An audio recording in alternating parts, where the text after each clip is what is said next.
مولاي صل وسلم دائما أبدا على حبيبك. Bisa tangannya diangkat menghadap ke sana depan. Bisa sejajar dengan bahu di sini, ya. Di hadis Muslim nomor hadis 397, termasuk di Al-Bukhari nomor hadis 711. Kalau ditanya siapa yang meriwayatkan, namanya sahabat Abu Hurairah. Dapatnya dari mana? Namanya Khalad bin Rafi Az-Zuraiqi, langsung dari Nabi sallallahu alaihi wasallam. Jadi kalau Anda mengangkat tangan, boleh sejajar dengan bahu, hadwa mankibaihi, atau sejajar dengan daun telinga, naik sedikit di sini. Ya, di sini. An-Nasai nomor hadis 1101. Kemudian dalam ruku kemudian i'tidal, sami Allahu liman hamidah, di tangan ada 3 pilihan. Pertama, boleh diangkat sejajar dengan bahu di sini. Kedua, sejajar dengan daun telinga. Atau yang ketiga, mursal, tangan tidak mengangkat sama sekali. Cukup kita bangkit, sami Allahu liman hamidah. Ini biasanya dipraktekkan yang ketiga di mazhab Maliki. Ya, dari Imam Malik. Sekarang penyebarannya di Afrika Utara dengan wilayah Mediterania. Jadi misalnya ada Libya, Tunisia, Maroko, Aljazair. Maroko itu combine dengan Syafi'i, nyebrang sedikit ke Italia, ke Spanyol, ke Prancis, daerah sana, itu Maliki. Jadi kalau bismillahnya nggak dibaca, kalau sholat tangannya langsung begini. Jadi begitu dia begini, misal Anda sedang umrah nih ya, di Ka'bah atau sedang haji, mudah-mudahan yang belum berangkat bisa segera insya Allah. Nah, tidak cukup dengan amin, nabung. Jadi kalau Anda sedang lihat orang begini depan Ka'bah, nah, jangan diajak ngobrol. Itu sedang sholat. Nah, tiba-tiba dia ruku misalnya kan, atau yang tidak dia angkat tangan, itu Maliki. Baik. Sami Allah liman hamidah. Sekarang kemudian sujud. Perhatikan baik-baik. I'tidal, jangan langsung sujud. Kata Nabi, hatta ta'tadila qa'iman, sampai engkau tegak berdiri dengan sempurna. Jadi begitu ini turun, sami Allah liman hamidah, rabbana walakal hamd. Ingat maknanya? Masih ingat hikmahnya? Orang yang rukunya benar kepada Allah. Ruku itu artinya taat, patuh. Di ruku itu filosofisnya bukan sekedar diminta formalitas ruku dan lurus semua, tidak. Tapi ini gambaran kepatuhan kepada Allah. Karena orang Romawi dulu, orang Persia ketika menghormat kepada rajanya, itu mereka ada yang ruku begini. Ada yang sujud. Nah itu gambaran patuh sempurna. Jadi kalau diperintahkan, mungkin teman-teman lebih tahu lah film-film kolosal masa lalu kan. Kalau prajurit diperintahkan kan ada kepatuhan, siap gitu kan. Dan dia mengerjakan apapun termasuk mengorbankan nyawanya.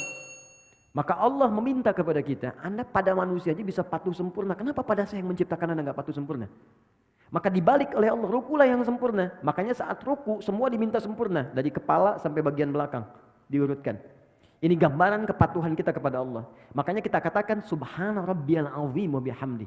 Ya Allah, kalau ada orang yang dihormati oleh orang lain dalam kehidupan, ada makhluk yang disanjung, maka tidak ada yang paling tinggi, paling azim kecuali engkau. Subhana rabbiyal azim, dan aku puji engkau. Nah orang-orang yang rukunya benar kepada Allah, dia patuh pada Allah, diminta dikerjakan, suruh ditinggalkan, dia tinggalkan, maka Allah akan angkat derajatnya. Jadi iman itu kalau sudah kuat, tandanya patuh. Makanya iman sering disertakan dengan amal soleh. Amal soleh itu ujian kepatuhan. Quran surah 103. Ya, wal 'asr innal insana lafi khusr illa alladziina amanu wa amilus shalihat. Jadi kalau orang sudah beriman, itu tandanya tanda patuh. Diuji dengan amal soleh. Ada sholat, makanya sholat dibuka dengan kalimat iman. Alladzina yu'minuna bil ghaib wa yuqimunas shalah. Iman dulu baru sholat. Puasa dibuka dengan iman. Al-Baqarah 183. Ya ayyuhalladzina amanu kutiba alaikumus siyam. Iman dulu baru sholat. Artinya kalau kita sudah ruku, kita itu siap patuh. Kata Allah kerjakan, kerjakan. Kata Allah tinggalkan, tinggalkan. Dan kata Allah, aku enggak butuh dengan itu, ini untuk kamu. Makanya orang-orang yang imannya sempurna, maksudnya patuh, maka Allah akan angkat derajatnya. Maka digambarkan lewat i'tidal. Allah mengangkatnya dengan sempurna. Itu dalilnya ada di Quran surah ke-58 ayat 11. Yarfa'illahu alladhina amanu minkum. Allah akan angkat derajat orang-orang yang sempurna imannya di antara kalian. Ditunjukkan dengan kepatuhan. Begitu diangkat dikatakan sami Allahu liman hamidah. Ya Allah, saya mendengar apa yang kau perintahkan, saya patuh. Sami'na wa ata'na. Ya, hamidah, saya puji engkau dengan segala kemuliaan kau berikan kepada saya.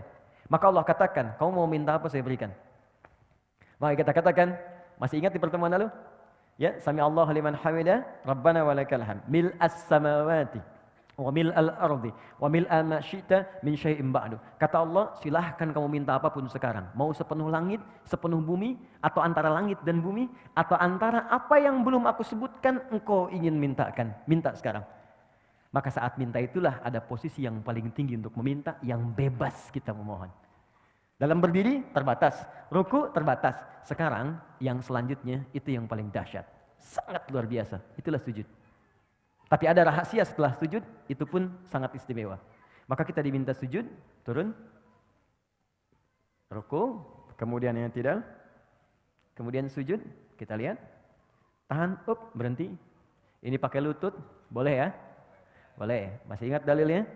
Abu Daud nomor hadis 838 dari Wa'il bin Hujur. Boleh juga pakai kedua telapak tangan turun. Jadi begitu mau turun, telapak tangan dulu. Ya. Baru kemudian lututnya baru turun. Dan gak usah berdebat. Yang pakai telapak tangan sahabat Abu Hurairah, yang pakai lutut Wa'il bin Hujur. Wa'il pakai lutut, Abu Hurairah pakai telapak tangan, dua-duanya sahabatan. Ya, dan dua-duanya sahabat dan mulia di hadapan Nabi. Anda sahabat bukan, tabi'in bukan, ulama bukan, satu lutut, satu telapak tangan ribut gitu kan. Anda siapa? Ya, yang lutut benar, telapak tangan benar. Yang salah yang pakai kepala duluan. Ingat itu. Oke. Sujud. Oke, tahan sebentar. Mohon izin. Maaf, mudah-mudahan kelihatan. Teman-teman, kata Ibnu Abbas radhiyallahu taala anhuma, umirtu an asjuda ala sab'ati azamin. Aku diperintahkan sujud dengan 7 anggota tubuh menempel. Plus tambahan 1 di hidung. 1, jabhah, kening. Ini keningnya menempel. Mohon izin, bangkit dulu mas. Di sini. Nempel ya. Dan tolong sekatnya ya, rambut ini sudah bagus, ya sisirannya udah baik. Jadi nggak pakai peci pun nggak apa-apa. Ingat, peci ini bukan rukun sholat dan bukan syarat sholat. Ya, peci ini adalah penutup ketika rambut terlampau menutupi bagian kening sehingga menghambat kita sujud. Jadi kalau memang sudah nggak ada rambutnya, nggak apa-apa, nggak usah pakai peci pun, nggak ada masalah. Ya, atau kalau mau pakai peci pun nggak ada masalah, silakan. Ya, jadi dan yang paling penting itu nggak ada penghalang yang langsung menghalangi rasa sujud. Kecuali hal yang ringan. Kalau ringan itu seperti mukena untuk perempuan, ya. Atau misalnya kain tertentu seperti sejadah, boleh sepanjang nggak terlampau empuk. Awas, ingat, saya ingatkan. Nabi melarang kita sujud di tempat sujud yang terlampau empuk seperti bantalan. Ada sejadah sekarang kelihatan mewah, tapi sebetulnya nggak bisa di tempat sujud. Oh, Oke. What's happening, you know? Oke. Nah itu nggak bisa, dilarang oleh Nabi. Kenapa? Karena nanti akan menghambat menempelnya kening dengan sempurna. Nah nanti kata Nabi, idza sajadta famakin sujudak. Kalau engkau sujud, tempelkan dengan sempurna sehingga terasa ada penempelan antara kening dengan tempat sujud. Dan sekarang ketika diteliti secara ilmiah ada titik God spot di sini. Itu enak. Jadi kayak kita tuh kayak sujud itu kayak mengalir ke puncak ke dalam kepala kita, ke bagian yang tengah ini. Dan biasanya kalau awal-awal belum sempurna itu agak pusing dulu awalnya. Setelah itu nikmat. Ya, itu yang pertama jabah. Dan ini mohon izin, jangan sampai berdoa dulu sebelum yang 7 ini sempurna. Jadi begitu kening sudah menempel, yang kedua telapak tangan, 2 telapak tangan, jadi hitung 3. 1, 2. Kemudian selanjutnya 2 lutut. 3 tambah 2, 5, lutut 2. Selanjutnya jemari di 2 telapak kaki, tambah 2, 7. Nah, untuk jemari khusus spesial, mohon izin menghadap ke arah sini sujudnya. Makasih, jazakallah khair. Fokus baik-baik, lihat teman-teman, saya ingatkan lagi, sangat bagus, sangat bagus. Kakinya nutup, bukan terbuka begini. Oke, tutup seperti ini. Kemudian jemarinya dilipat begini. Ya, nanti manfaatnya banyak. Lalu ini dibuka sedikit, tidak nutup ke dalam begini. Nabi pernah mengingatkan dengan keras, jangan kau bersujud, awas hati-hati, ya, dengan ini menutup. Jadi hati-hati kata Nabi, apa engkau mau bunuh diri? Ya, karena ketika Anda seperti ini, diafragmanya tertutup, napas menjadi sesak. Ini paling berbahaya, makanya dibuka. Ini saya tekankan karena ada sebagian mengatakan kalau perempuan itu ada yang mengatakan ditutup begini, itu tidak. Sama laki-laki dengan perempuan, sama saja. Kecuali dalam takbir di awal, perempuan tuh boleh rapat begini. Itu di Syafi'iyah. Karena dulu nggak ada hijab seperti sekarang. Ya, jadi terbuka pendek, makanya saat bertakbir begini akan kebuka. Karena itu ditutup begini. Ya, seperti ini. Kemudian kata Nabi, usahakan ini ada rongga. Ya, kalau dalam bahasa Arab di hadisnya anak kambing kalau lewat dia bisa lewat. Tapi anak kambing itu ukuran bagi orang Arab kecil. Bagi kita mungkin anak kucing gitu kan, atau kucing. Jadi kalau sekarang Anda sujud diminta anak kambing lewat ukuran kita, orang sekarang mungkin nggak akan pernah lewat. Ya. Poinnya ada jeda. Sekarang bangun Mas, izin. Perhatikan baik-baik. Tanya apa dulu. Oke, fokus. Dalam sujud, saya mau masuk ke bangkit dari sujud. Dalam sujud, ketika Anda kemudian ingin sujud, itu perintahnya langsung dibocorkan oleh Nabi, rahasianya. Fokus, kata Nabi, kalau Anda minta, ingin cepat dikabulkan, dan banyak permintaan, lakukan dalam sujud. Ya, lakukan dalam sujud. Saya ulang, lakukan dalam sujud. Dan itu bahasa Nabi banyak diungkapkan kepada sahabat, termasuk Ibnu Abbas radhiyallahu ta'ala anhuma. Ya, idza sajadta fa'aksirud doa. Kalau engkau sujud, maka perbanyak doa dalam sujud. Dalam sujud ini ada doa yang standar. Yang standar yang saya ajarkan di pertemuan lalu, ya subhana rabbiyal a'la atau subhana rabbiyal a'la wa bihamdi atau subhanakallahumma bihamdika Allahumma ighfirli. Setelah itu baru pembuka. Setelah itu silakan minta yang seluas-luasnya. Ada yang di rumah tangga kebutuhan, minta. Dan enggak perlu dilafadzkan dalam hati kita. Ya Allah sayangi suami saya, ya Allah sayangi istri saya, ya Allah berkahi keluarga kami, ya Allah cerdaskan anak saya, ya Allah terima ya Allah kebutuhan, ya Allah orang tua saya sayangi, ya Allah jika mereka telah wafat lapangkan kuburnya, ya Allah jika anak saya mendahului saya sayangi ia, jadikan dia sebagai pangeran-pangeran surga, putih-putih surga. Karena sementara itu tertukar, ada yang ayahnya wafat duluan, ibunya duluan, ada anaknya dipanggil duluan. Nabi pernah berita gembira pada seorang ibu yang mengandung, tiba-tiba ketika melahirkan anaknya wafat. Ibu itu bersedih, lalu turun sebuah kalimat yang sangat indah. Dia sudah menjadi bidadari dan pangeran di surga. Kenapa engkau orang tuanya mesti bersedih? Dan kalau orang tuanya benar, beramal dengan sempurna, maka anak itu akan menghijab dia dari neraka. Itu tabungan yang sangat indah. Ada orang tua mendidik anak sampai dewasa dan belum sampai level itu. Anda dikasih hadiah duluan gitu. Di bahasa Nabinya begitu, kamu saya kasih hadiah, kenapa kamu bersedih? Dan semua orang akan wafat sesuai dengan ajalnya. Ima sekarang atau besok. Kamu menangis pun tidak akan menghentikan ajal dia tiba. Tapi engkau berjuang, engkau mengandung, engkau berdoa. Dan engkau menginginkan anakmu baik, aku kabulkan. Dan dia akan menghijab engkau sampai di akhirat. Cuman jangan sampai engkau berpisah dengan dia. Anakmu sudah fitrah baik, engkau berbuat maksiat. Makanya orang tua yang menjaga kesolehannya, walaupun misalnya nggak sempurna seperti orang lain, nggak hafal Quran. Banyak sahabat Nabi nggak hafal Quran, nggak rajin tahajud. Dia mengerjakan sholat fardu, dia mengerjakan sholat sunnah, mencoba lebih baik lagi, semampu dia lakukan. Kemudian dia wafat. Dan dia punya tabungan itu. Maka kata Nabi, anak itu akan menghijab dia dari neraka. Ya, Islam itu kadang dibacanya pakai dalil gitu dan pakai jiwa. Kalau iman kita ikuti, maka akal akan mengikuti itu. Nah yang paling menarik minta dalam sujud. Jangan sia-siakan, makanya Nabi itu lama sujudnya. Banyak orang salah persepsi, mengira sujud terakhir yang paling lama. Yang hanya lama. Padahal setiap sujud itu lama. Cuman yang terakhir itu kenapa lebih lama? Karena Nabi itu rindu menuju sujud berikutnya. Menunggu sujud berikutnya itu lama, Bu. Ya, karena waktu sholat yang berikutnya itu harus ditunggu. Gini, Anda sedang mencintai seseorang. Berpisah beberapa saat kan nunggunya lagi lama kan? Anak mau pergi nih. Kita sangat mencintai anak kita. Dan dia baru kembali pekan depan, nunggunya lama kan? Makanya di bandaranya tungguin. Sampai pesawatnya naik, diliatin. Garudanya udah terbang, padahal naiknya pakai Emirates sebenarnya kan. Diliatin, sama Nabi itu tidak ada puncak kerinduan kecuali saat sholat ketika menghadap Allah. Makanya sujud terakhirnya lama karena beliau mengharapkan perjumpaan sujud kembali. Nah untuk kitanya doa yang diperbanyak. Tapi ingat, ini pengantar kepada doa di antara sujud. Saya akhiri pengantarnya. Sujud bukan sekedar meminta kita untuk berdoa. Tapi itu adalah puncak kepatuhan yang paling dalam sebagai ikrar komitmen kita kepada Allah. Supaya kita benar-benar patuh dalam hidup ini dari ujung kepala sampai ujung kaki. Anda bayangkan, ruku saja, ruku benar.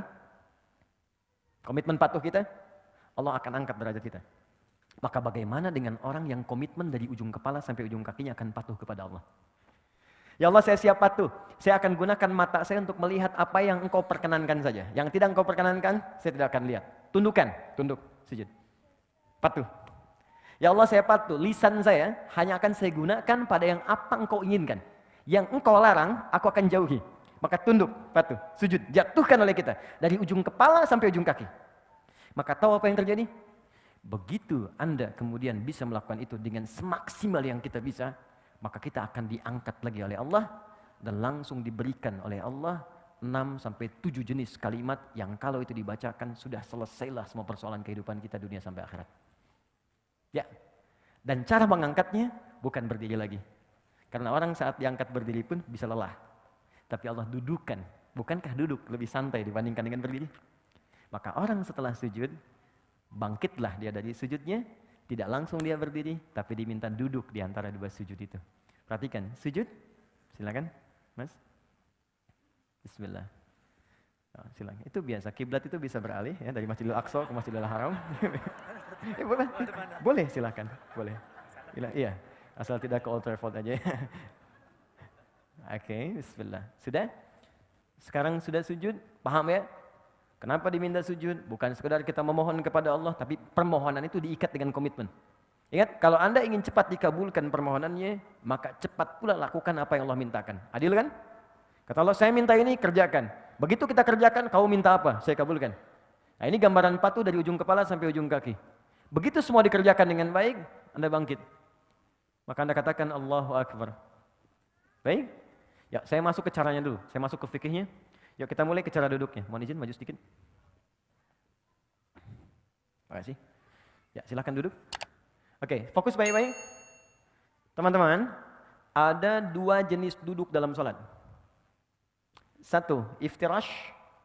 2, tawarruk. Ya, saya tuliskan sebentar.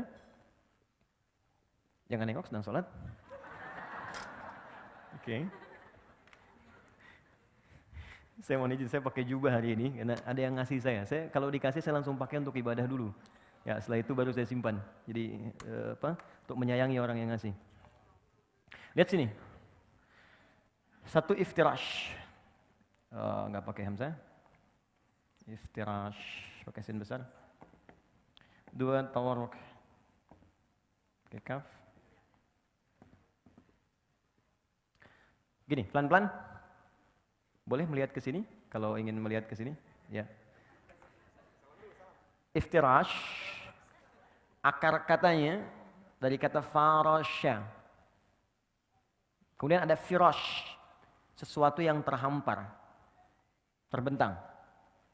Ya, Quran surah kedua Al-Baqarah ayat ke-22. Allazi ja'ala lakumul arda firasya. Allah yang telah menjadikan bumi itu di dalamnya ada hamparan. Ini bukan bumi datar. Ya, bukan bumi datar. Maksudnya di bumi itu kalau Anda keluar dari bumi, pengen tahu bentuk bumi, keluar dari bumi, lihat. Maka akan Anda lihat bentuknya. Tapi kalau Anda hidup di bumi, supaya saya mudahkan kehidupan, saya jadikan hamparan supaya Anda bisa pijak. Nah, firash itu hamparan. Kasur disebut firash karena terhampar. Kalau kasurnya bulat nggak bisa kita tidur di situ. Ya. Kemudian yang paling menarik, kalau kita berusaha menghamparkan sesuatu dengan sempurna, maka tambahkan alif dengan ta sehingga kalimatnya berubah dari firash menjadi iftirash.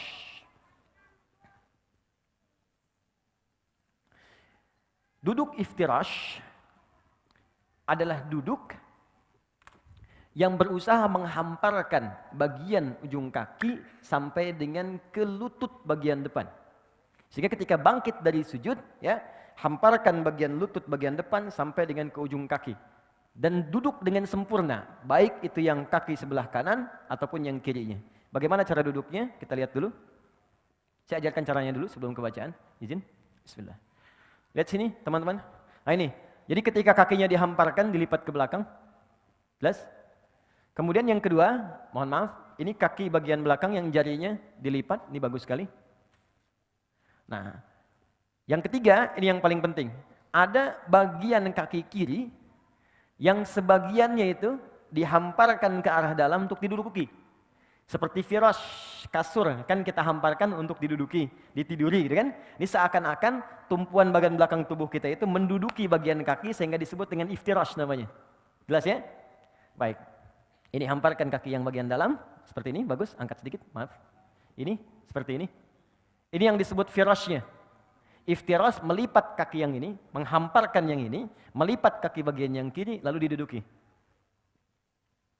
Ya, jelas ya? Baik, jadi seperti ini sudah bagus sekali. Yang ini dilipat jarinya. Seperti ini. Awas hati-hati, ada sebagian beberapa kesalahan. seperti ini, misal kiri, kemudian kanan begini, lalu begini. Ya, ini cara duduk yang tidak tepat. Ini kelihatan? Baik ya. Atau begini. Ya, kelihatan? Yang kiri dilipat yang kanan, ditumpu baru begini. Ini cara duduk yang tidak tepat. Ya, jadi yang tadi yang sempurna. Tapi kalau sedang ada darurat, ada kendala di lutut yang kanan, jangan dipaksakan dilipat ya. Itu boleh. Kaidah fikihnya ad-darurat tubihul mahdzurat. Yang darurat boleh melakukan yang dilarang. Misal, saya nggak bisa begini, bisanya ke depan. Dalam kaki ada masalah, boleh ke depan begini. Ya. Dan yang samping nggak usah negur. Woi, nggak sopan. Dia bilang batal sholatnya tuh. Ya, dua-duanya batal. Oke. Kalau ngobrol. Oke, satu sudah. Kedua, badan tegak. Yang ini. Dia tidak maju ke belakang, tidak mundur juga, dia tegak sempurna. 3, posisi tangan. Tangan ada 2 posisinya. Bisa di sini, pas di paha, di atas lutut. Ya, lebih enak begini. Di paha, di atas lutut begini. Atau bisa turun sedikit ke lutut begini. Jelas ya? Jadi bisa sama laki-laki dan perempuan, tidak ada beda. Bisa di sini, atau turun sedikit. Jelas? Oke, kalau sudah jelas, posisi ini harus dilakukan dulu sebelum kita berdoa. Jadi bukan naik langsung doa. Bahkan ada yang belum duduk udah berdoa. Rabbighfirli warhamni, duduk aja belum gitu. Ya. Jadi Nabi mengajarkan duduk dulu dengan sempurna supaya darah mengalir dengan nyaman dulu, kitanya enak dulu. Jadi berdoa dalam keadaan enak. Seperti begini, teman-teman kalau doa bangun tidur apa?